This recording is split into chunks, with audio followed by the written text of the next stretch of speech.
শনিবার সকাল থেকে দেশের বিভিন্ন স্থানে বিক্ষোভ সমাবেশে ভোগান্তিতে পড়ে মানুষ।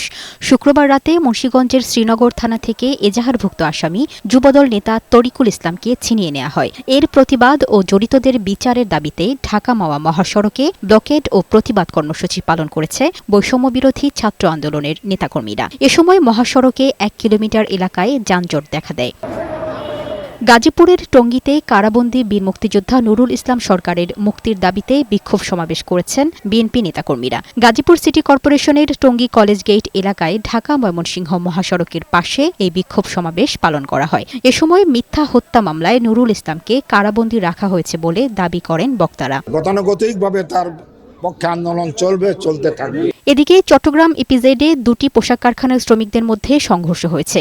শনিবার সকালে জেএমএস ও মেরি মো লিমিটেড নামের দুটি কারখানার শ্রমিকদের মধ্যে এই সংঘর্ষ হয়। পূর্ব বিরোধের জেরে এই সংঘর্ষে অন্তত ২০ জন আহত হয়। পরে সেনাবাহিনী ও পুলিশ গিয়ে পরিস্থিতি নিয়ন্ত্রণে আনে। অন্যদিকে নাটোরের গুরুদাসপুর ও সিংড়া সীমান্তে সোনাপুর ও কুমারখালী গ্রামে মানববন্ধন হয়েছে। চাঁদাবাজি ও সন্ত্রাসী কার্যক্রম বন্ধের দাবিতে স্থানীয়রা মানববন্ধন ও বিক্ষোভ মিছিল করে। লামিয়া আক্তার, বৈশাখী সংবাদ।